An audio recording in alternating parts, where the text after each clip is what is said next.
So would those of you who are talking to other people in the background, please mute yourself. I guess I could probably mute you too.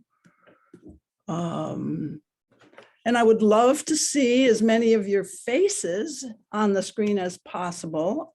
And I understand if you do not want to be seen. I don't really understand, but I accept. Have to watch the choice of words here since I'm a communications coach. Okay, coming on video in a few minutes. I see that thing in the chat, and feel free to put things in the chat at any time. Let me see, I want to have my chat open here, so I've got to,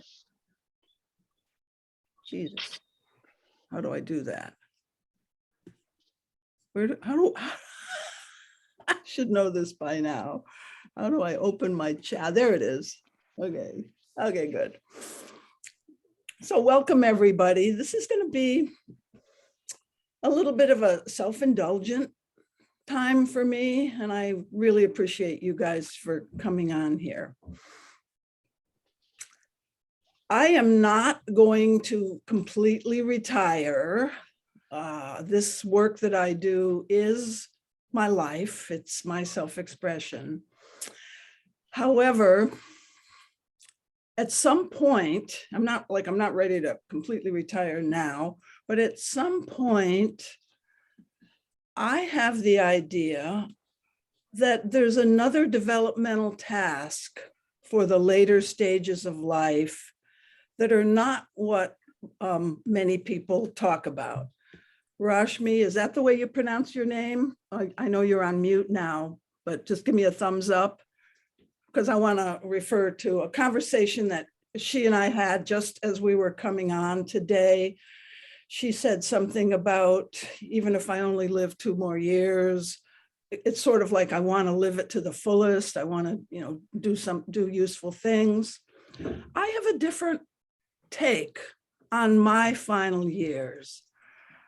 My final years, as I envision them, and when I say final years, I'm thinking maybe a year, if I could plan it this way.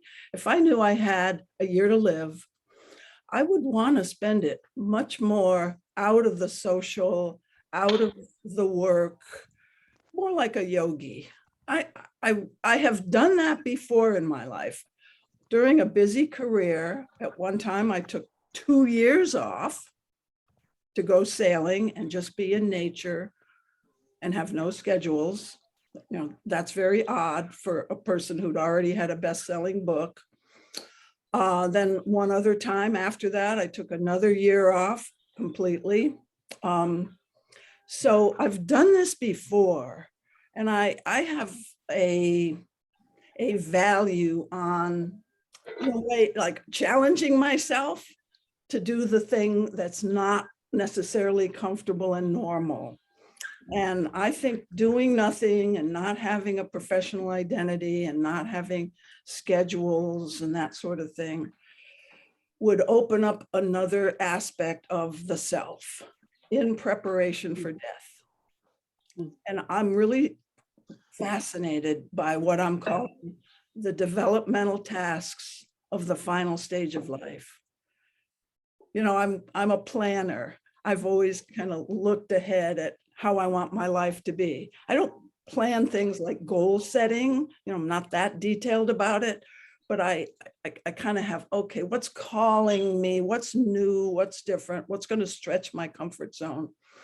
So I've been doing that for a long time, just trying to get better at what I do.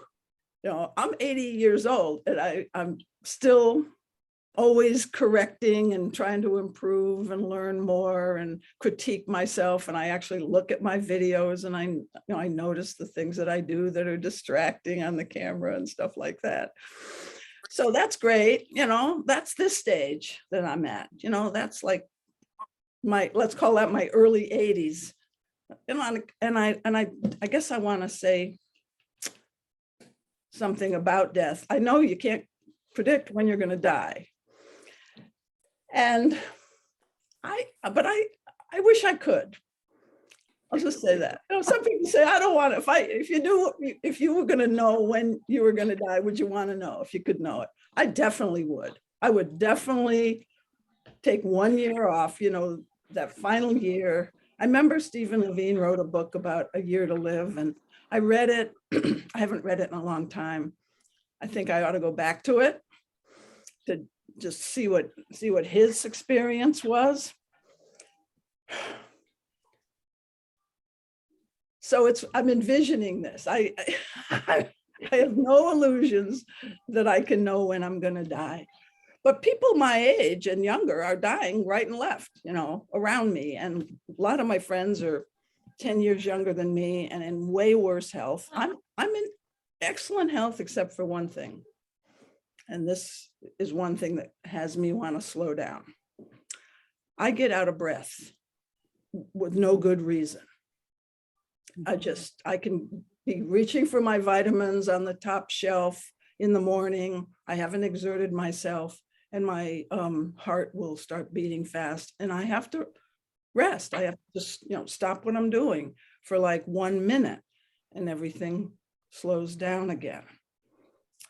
I've been looking into, what's going on with your heart, what's going on with your lungs. I'm having all kinds of diagnostic tests. Nothing has shown up. Cholesterol's good. My arteries are good. There might be a little this or that, in the x-rays on my heart and lungs, they go, oh, there's something here, but it doesn't look, significant. So it's not like I'm worried about that. I'm basically okay about dying at any time. So there's that. I could just like drop dead if I didn't slow down. I could see myself just dropping dead on the spot. And I imagine that's how I will die. I imagine someday that out of breath thing will just overtake me and boom. So that's the way I think right now about my own death, just in terms of my own body intuition. Because I've always been very, very attuned to my body and, to not sitting too long and not pushing myself and having a low stress lifestyle and all that. So, probably health is my number one priority all my life, and then honesty is number two, honest relationships. So I'm just gonna pause for a minute here for any comments. I will actually ask some structured questions of you in a minute, but because I'd like to hear from everybody else. But first, just anything that has come to you, because we're friends here. I know most of you, and I'm so happy that you came on the call. So I just want to hear what came up for you in hearing this so far. I don't. Ty. Ty. Oh, I remember you, Ty. Hi, Ty. Hi. Thank you. I'm going to be 70 next birthday. But when I was in my 30s, I was stressing because there were so many things I wanted to do that I couldn't do, and so I wanted to address that immediately. And I was pretty ambitious, and I did doing a lot of things. At that point, I kind of said, how can I reduce my stress? And I came up with an idea. I said, Ty, if you had more time to live, you wouldn't have to do all these things simultaneously. You could do them sequentially and, be much less stressed. And I said, that's a good idea. How about a longer goal? And I recognized my grandparents lived in their 80s. And I said, that's probably a given. I'll live that long. But how about pushing the envelope? And I did a little research and I said, okay, there's going to be people live 120 plus. I'm going to choose that as a goal. Just because I figured mind, body, the goal would be shaping my behaviors. And then I did, and I noticed, I said, okay, I'm going to live to 125, just declare it, basically. Mm-hmm. And I did notice right away my stress level dropped immediately. And about a year later, I said, I'm going to kick up the notch. Yeah, it'll be controversial, but I don't care.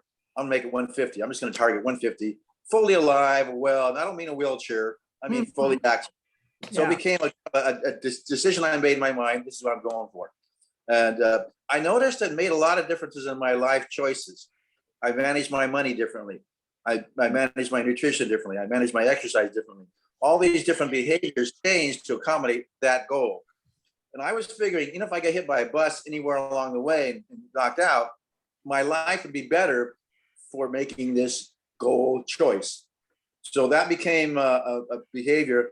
And now I do kind of like fun stuff. Like I'm in denial about my age. I was born in 1953. That makes me 19 years old. And my girlfriend, who was born in 46, she's 18 years old. I just declare that. And she says, okay, along with that. And that becomes sort of our agreed creative denial, I call it.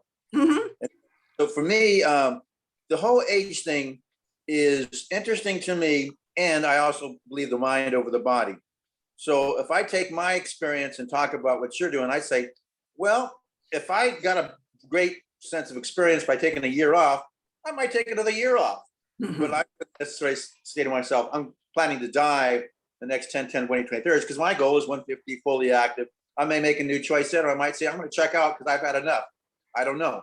Yeah. But that became my mind game. I deliberately chose to do to handle the age question. And my body's pretty darn shape. I got a few problems with my ankles. My knees were a problem, but not now. But mostly I'm high health, and most people say I look younger than I am. And my body is, I think, in pretty good shape considering the chronology I've been around, all 19 years. Yeah, one thing you said I want to comment on, you said you had some issue with knees or ankles and now they're fine. For those of you who are on the call who are younger, you really can come back from injuries. I have come back from serious injuries, to my joints, basically. And that's just something that's I think was surprising to me, because when I first get injured, I go, oh, is this the way it's going to be? Am I going to be walking with a cane for the rest of my life? So, you can come back from over the hill. If I write a book about aging, I'm going to have a chapter called Coming Back from Over the Hill. Dex, you have your hand up. And then we'll have Rishmi. I have to get your name. Rashmi, yeah. Dex, hey, hi. Hey, Susan. Yeah, I'm surprised hearing what you're saying. I look at what you've been doing, and you seem like you're stepping on the gas pedal, not slowing down. So I did a web search for you, and I discovered you have a web page. I didn't even know you had a web page. Is that new? No, I've had that since the 90s. Okay, well, that's the first time I saw it. I thought, wow, she wrote a book, another book, and then now she's got a web page up. I don't see any evidence of you slowing down. I think, and I like what. I'm full of shit. Yeah, well, yeah, it's like you're saying one thing and doing something else. Thank you for that reflection. I can totally relate and accept to what you're saying, because I sort of think the same thing sometimes.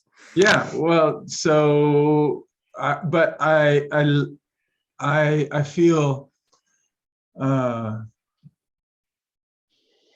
guess I feel kind of inspired with the thoughtfulness that I hear this morning, that, you're really looking at your life. It's not about just producing. It's about living a life. And I feel inspired hearing you say that. And before I call on the next person who had their hand raised, when Ty said, basically, he didn't say this, but like, why don't you take a year off instead of retiring? That is probably something I will do at some point. It takes courage to take a year off, because I am in a flow with clients and that sort of thing. And for me, it would be a big risk. I've done it before. I've gone away. Everybody forgot. This is my story. Everybody forgets that I exist. Then I come back and I have to sort of break in again. At least I've had that experience in the past. It might not be that way now. I don't know. And so the idea, instead of like retiring, why don't you take a year off? That is definitely on the table for me. And since Ty mentioned that, I wanted to kind of bring that in. And also what I wanted to say to some of you, for now, the real thing I'm contemplating is not doing trainings and workshops, but continuing to do private practice. I do quite a bit of private practice, but it's doable. It doesn't require as much work because webinars where I'm teaching, I have to prepare the handouts. There's just a lot of extra time. And then it takes a kind of energy, even though it's just on Zoom now or a small group at my house. It takes a kind of energy to, kind of get up for it that is starting to fade for me. So we'll say that. But private practice, I have no fading energy. I'm just as sharp and there as I ever was.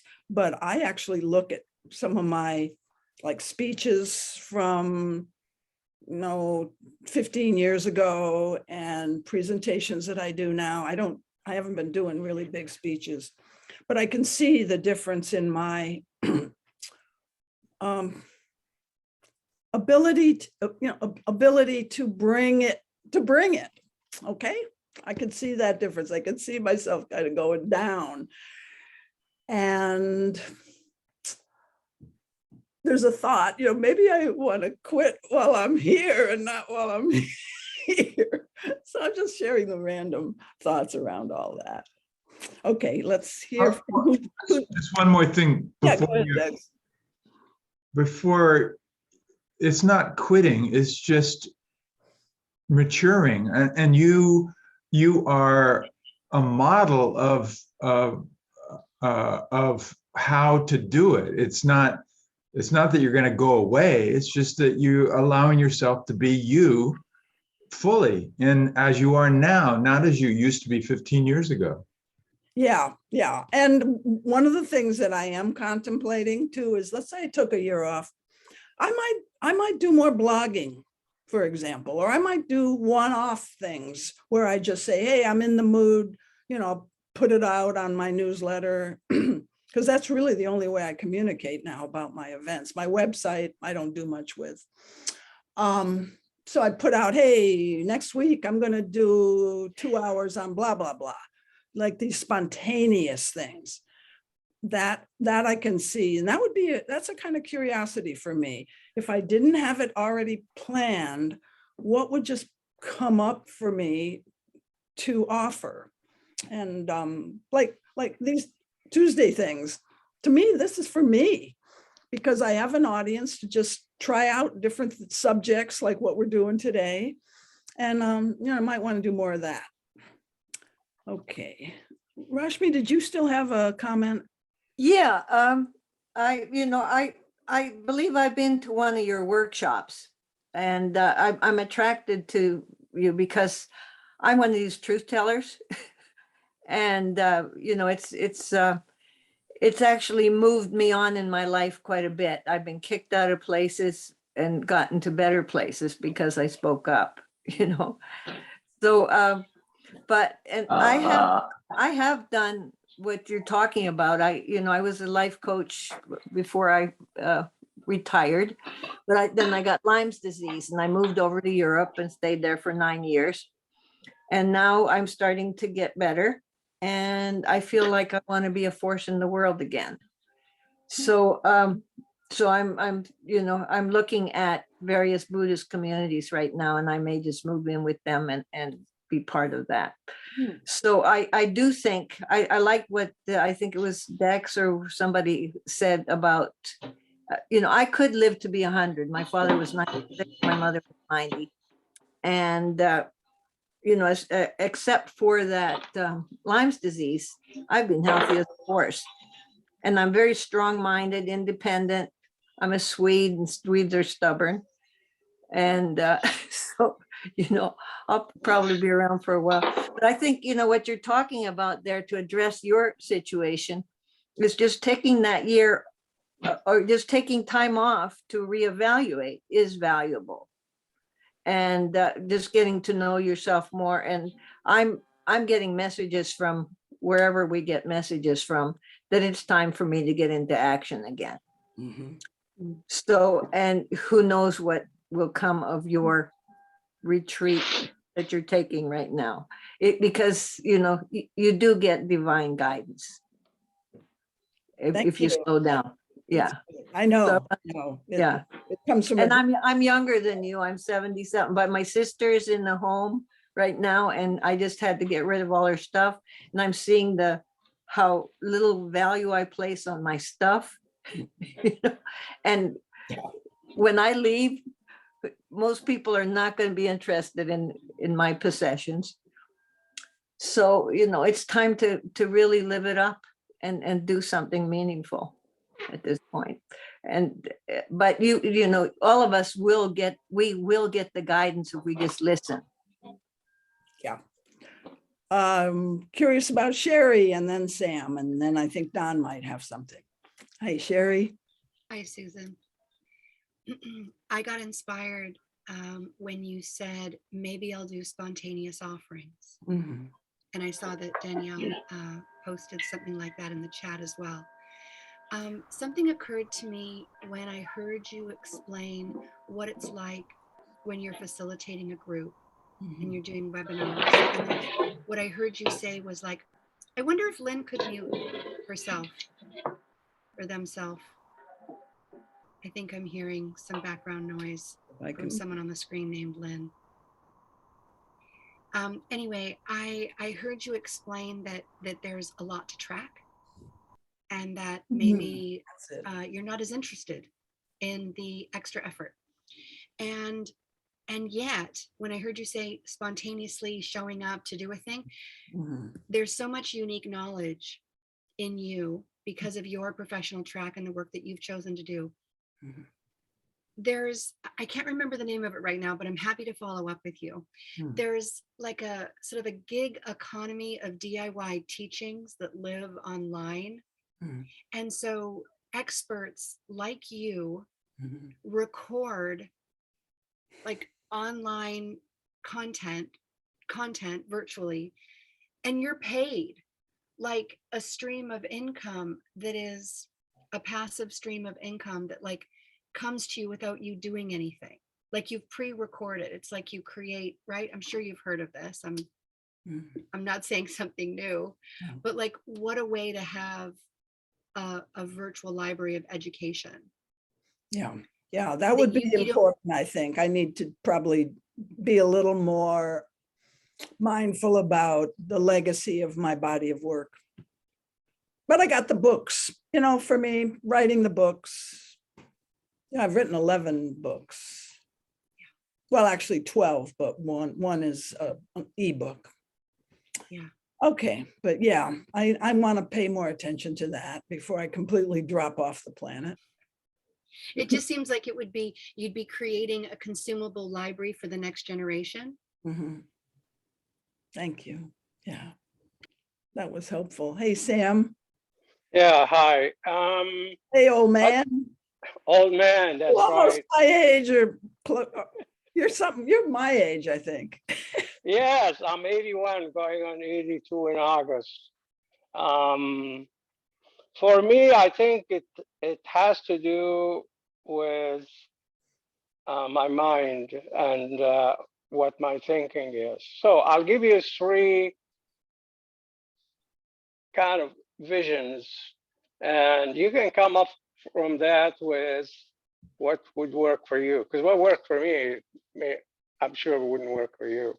I came out of a business in computers that once I leave, I can get back, and it's moving very quickly. So, number 1, what if this is the last day of my life today? How would I spend it? That's just a question. I just sit with it for a while. The second one is, I'm the healthiest that I will be right now over time. What do I do with that? What is it that I can do now that I may not be able to do later? Okay. The third one is, I definitely, part of me wants to stay here as long as possible. And for me, what causes my demise is stress. So how do I choose activities that reduces stress for me is no deadlines. I choose my time. I choose who I'm going to talk to and when. And that gives me a lot more inner peace. So I'll summarize them again. Not a year from now. If this is the last day of my life, what would I do different? And then explore that every day from now on is a gift that I did not expect. What do I do with it? Every day. It's the last day, could be the last day. I don't know. Second one is I'm the healthiest that I am today. Therefore, what would I do with it? And the third one is how do I prolong my life, keep the issues that either physical or emotional or stressful that would shorten my life. That's it. That's how I live by, and I'm very happy. I'm sitting here happy, and the universe tells me, what do I do based on those three criteria? Thanks for that. I think I want to respond to just one of those questions, Sam. All right. And it's what would I do if I had one day to live? Well, for me, that's not a useful question, but 1 week to live would be useful for me. One day, Jesus, I'd, call my brothers and say goodbye or something. You can't get much done in a day. If I knew I had a week to live, here's the question that comes to me. Would I want to spend that time saying goodbye to people, like really deep goodbye? Because to me, that sounds like a good thing. Okay, I'm doing this, but would I really want to spend my time with other people in that much intensity? Not because I'm sad that I'm dying, because I don't have a need to live a long time. A couple of you have said, you want to live a long life. Okay, somebody's not muted, and they're trying to break in for some reason. I don't have time to read all the chats right now. Okay, so I have a real question about how social I would want to be the last week of my life. A lot of people say, oh, I want all my loved ones around me. I'm not sure. Yeah. No, I want to put out my unique way of being and kind of try to cut through the stereotypes about what you're supposed to want and stuff. But I do like the idea of saying goodbye to people in an intimate way, but I also think it would be exhausting. So there you are. Well, okay, may I interject here? I did the Sure. same thing. For me, that's stressful. So I wrote a very, very nice letter and sent it to people. Now I sit here and I'm happy. I already told them goodbye. And if they want to contact me, my pleasure. Well, there's one thought. Thank you. Not exactly my style, but thank you. Really, I love your comments, Sam. I'm glad they're on tape. Lisa, I want to hear from you. So I discovered you pretty recently. Somebody that I was working with a couple years ago gave me the Getting Real book. But it took me until probably a couple months ago that I actually read the book. And so I don't know if I Googled or something, I don't know how exactly I knew that you were still kind of active in this arena.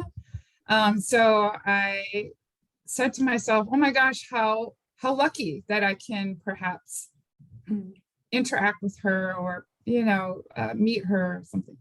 So all that to say, I feel this sense of warm gratefulness that somehow my path crossed with yours at this point in time. And I'm glad that, very happy that I've been able to witness you and hear you in action. And I just have a lot of appreciation and gratefulness that that I've had that opportunity. So for a new person, just I guess just saying thank you, thank you for still being active. And I completely understand, that you're going into a different stage, but I personally am very happy that I've had this time with you. Thank you so much, Lisa. I feel so warm in my body, so much appreciation hearing you say that. Yay. So let's see. What I'm probably going to be doing is taking a break. I'm going to say this, taking a break from teaching for a few months right now. That's all.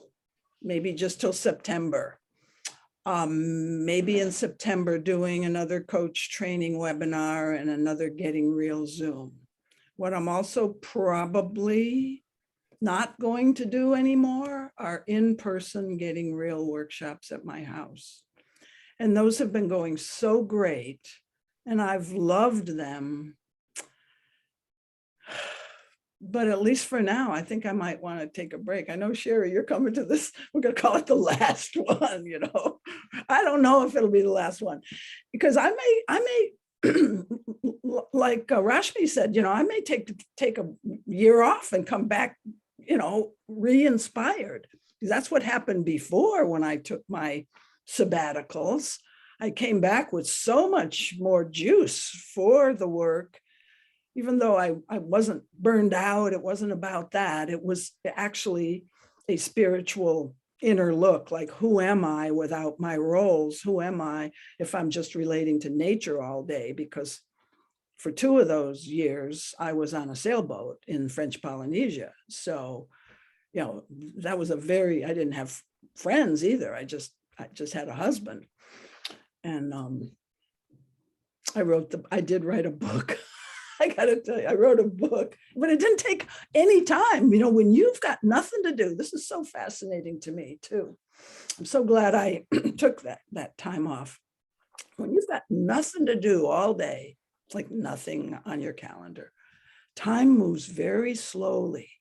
So I wrote a book in probably 6 months' time. The book was called Beyond the Power Struggle. And my husband and I were definitely in a lot of conflict. And you're going to be in a lot of conflict if you have differences that you haven't worked out and you're sharing a sailboat. There's no like 2 cars where you can go off and do your separate things. You're very interdependent. You really have to cooperate. So I learned a lot about conflict resolution and the deeper layers of conflict. So the main point is, time, it seemed like that book that I wrote took no time, because like 2 hours a day I wrote, and that was it. And then I had the rest of the day, and then pretty soon I had a book.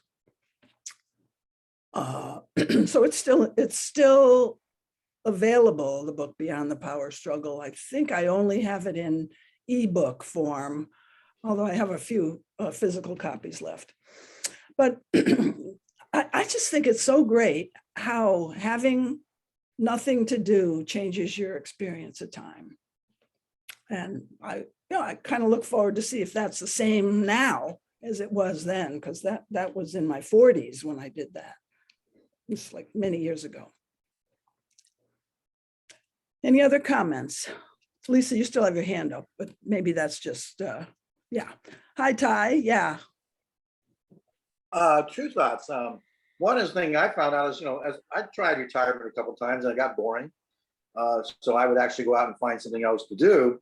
It might have been what I did in the past, or it might have been something fresh, but I found not having a purpose objective is kind of a boring place to be. And life seems to be not only more fun, but probably extended by having purpose.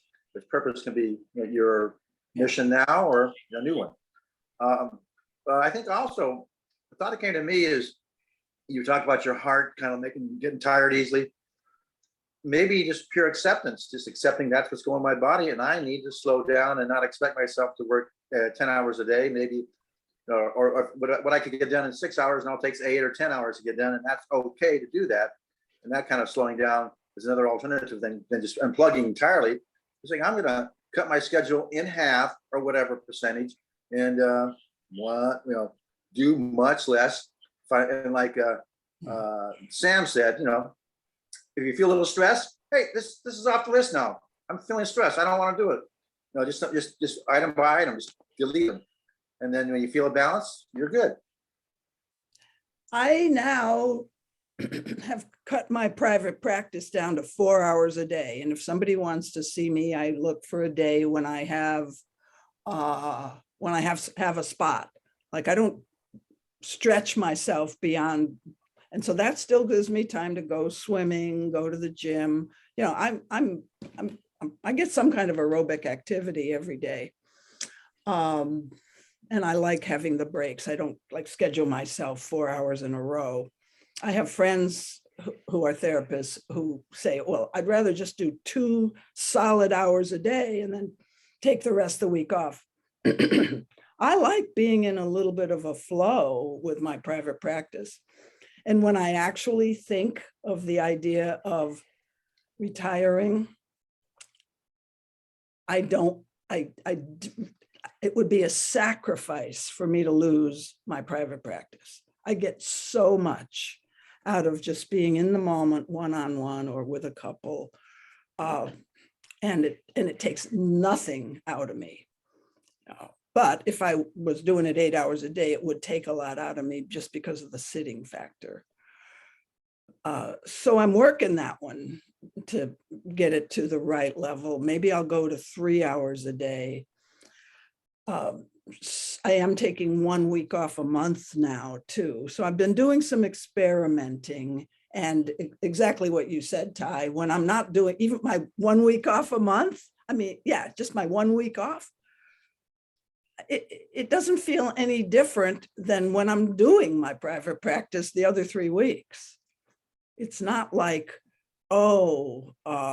this is better or something. It's different in the sense that, I have a little more time to catch up on things like doctor appointments or, financial investment type stuff that I'm doing. And by the way, I don't need to work for money anymore. There's nothing that I do is about the money, although I like to, charge a decent fee for my time, just out of, it's just sort of a self-respect thing, but I don't charge as much as a lot of my colleagues. And because I have some ethics around that. One of my friends charges $500 an hour for his time. And I go, I can't do that. There's nothing that would be worth $500. So people have different mindsets around money, but I was never one of those people who, charge the maximum and all that. It doesn't work for me. Is there going to be some kind of passing the baton on, or are your books that basically that serve that purpose? I've got some coaches that I've trained, and I probably won't be taking this year off for quite a while, but and I don't really feel like I'm about to die at all. I feel really good and vital, I would say 98% of the time. But then those other times, I feel vulnerable, because of the out of breathness. But there's no other, I'm not in pain. I have no chronic issues. So what I'm seeing probably is private practice, maybe 3 a day instead of 4 as I move along here. Still taking the 1 week off a month, but I might take July and August off. I probably won't take it off from private practice, really. I just, that's me, that keeps me in a flow. So what I will be doing is one-on-one coach training. So when you mentioned passing the baton, I'm still available, and I'm training a number of people to do what I do. And I can do that without doing webinars. I have thought that the webinars were a kind of a funnel for that, but that may not happen. I may just take on individual student supervision and one-on-one training. So I'll do that. I'll do private practice, and I'll cut back or cut out coach training webinars and seminars. You know, anything that involves preparation, I might cut out. So let me just sit with that. And you guys' counsel has been very helpful. Anybody want to just, is there anybody else who's retired here that hasn't spoken? Oh, Joy, what's your experience? Whoa, very different because I'm maladjusted to begin with. So I actually was going to a volunteer job that was in conflict with your thing this morning. And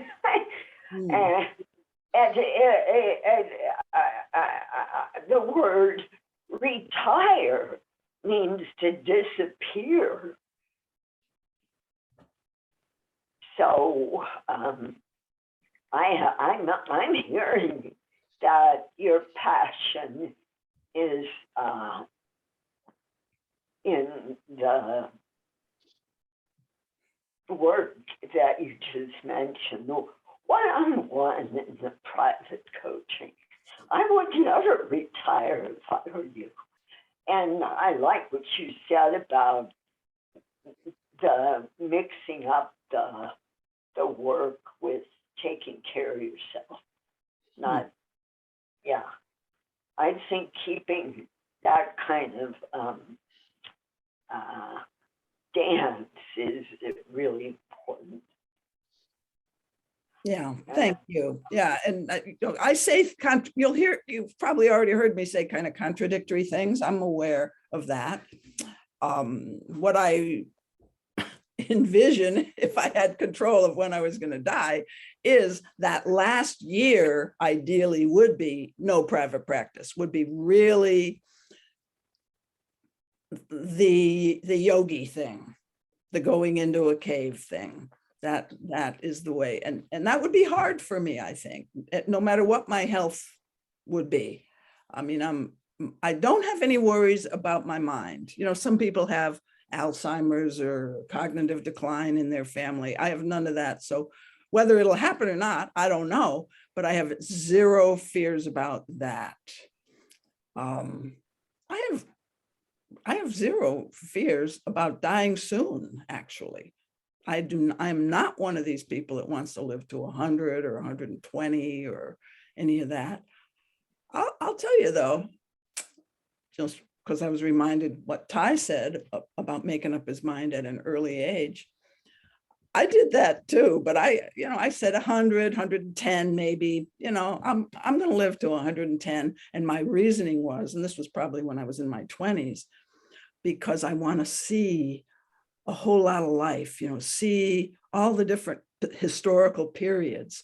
And I feel like being born in 1941 during World War I and being a teenager during the 50s, who remembers that? Well, some of us do here, but all of these things, I mean, and all the changes and the computers, I'm trying to keep up. Anyway, all the different changes, I love having that perspective. So it was sort of like that. It was sort of an intellectual thing, why I wanted to live a long time. I also, just enjoy being in a body. I really enjoy being in a body. And I want to say this for any of the younger people. I really enjoy my sexuality in some ways more than when I was younger, because when I was younger, I'll just make it like a joke, but it's what goes on in my head. Men used to follow me home. So I had to watch how I dressed and everything like that. Now at 80, nobody's following me home. So I dress kind of sexy. My partner and I were talking about that, and he says, I get a hard on just looking at your ass. And I go, oh, please, my ass is not that great.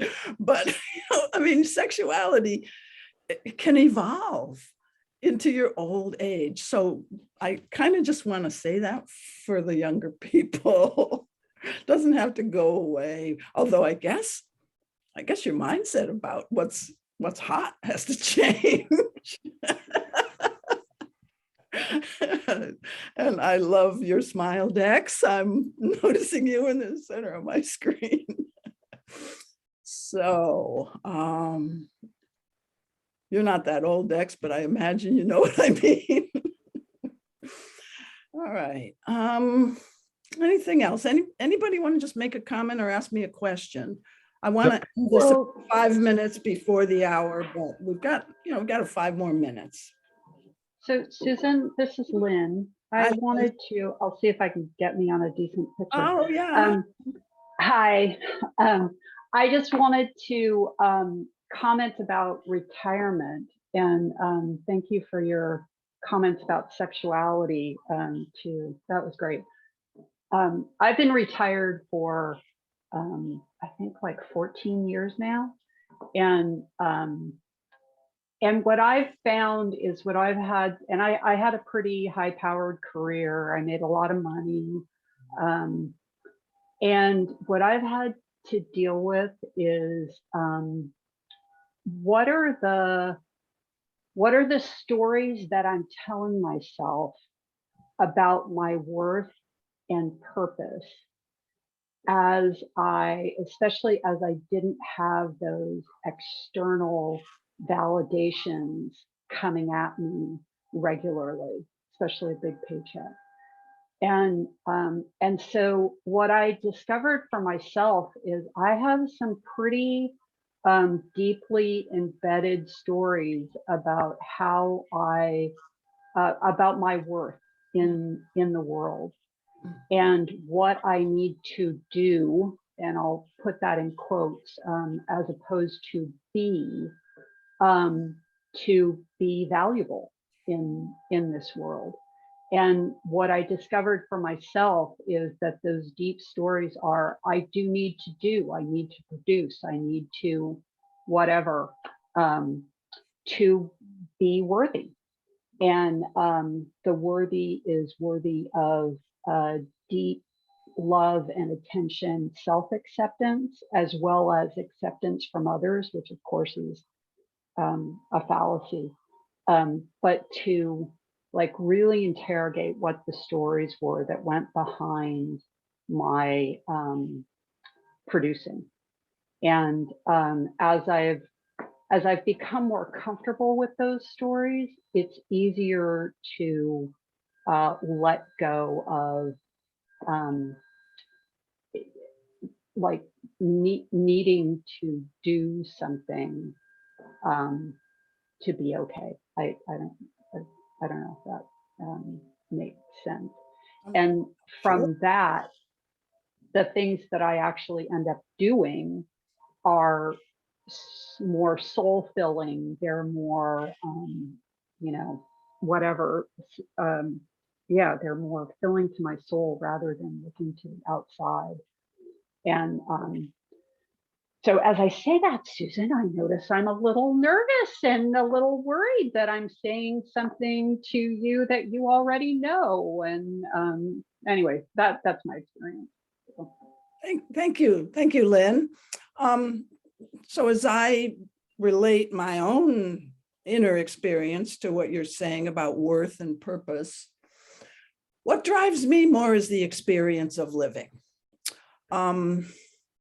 I haven't thought that much. I mean, maybe I need to look a little more. Is there, some deep thing where I'm need to be, useful in order to justify my existence? Those are common themes in humans, so I'm aware of them, and you articulated it really well. I'm glad this is on tape. I'm a little, my past, my story has been, I'm a little bit of a glutton for new experiences. So when I was younger and I did overwork during some periods of my life, it was because I wanted that experience. Learning and experiencing are what drive me. And that may not be that deep. It feels selfish to me, frankly.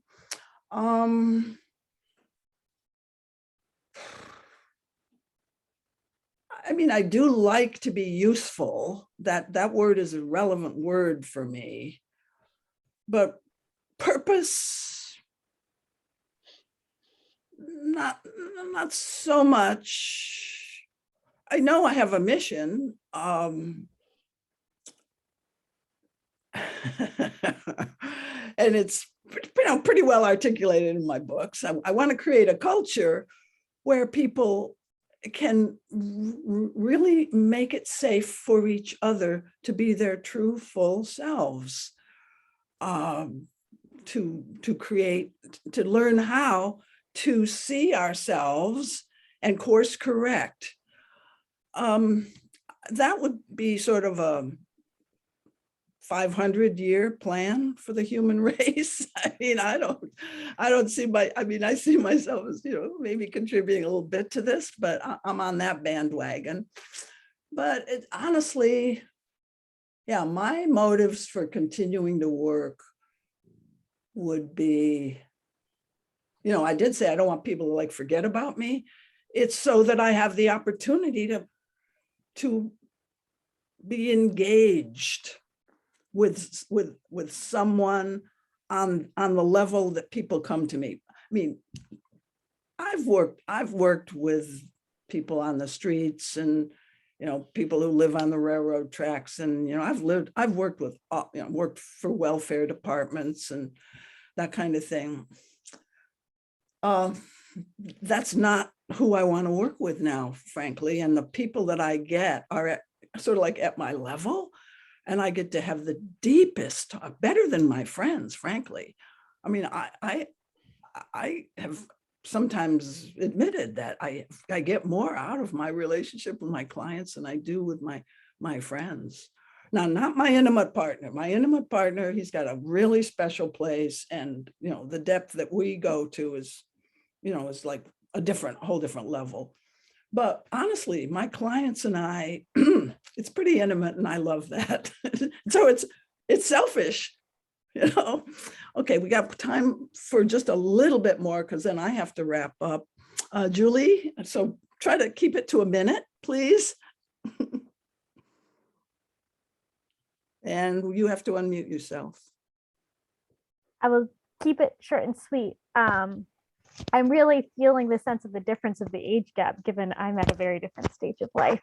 And I really loved what you said, Susan, about the culture piece, and that really grabbed my attention. And I'm curious how you're thinking about the culture that you've cultivated through the books and the Getting Real practice, not just kind of in retirement stage, but those later stages in life.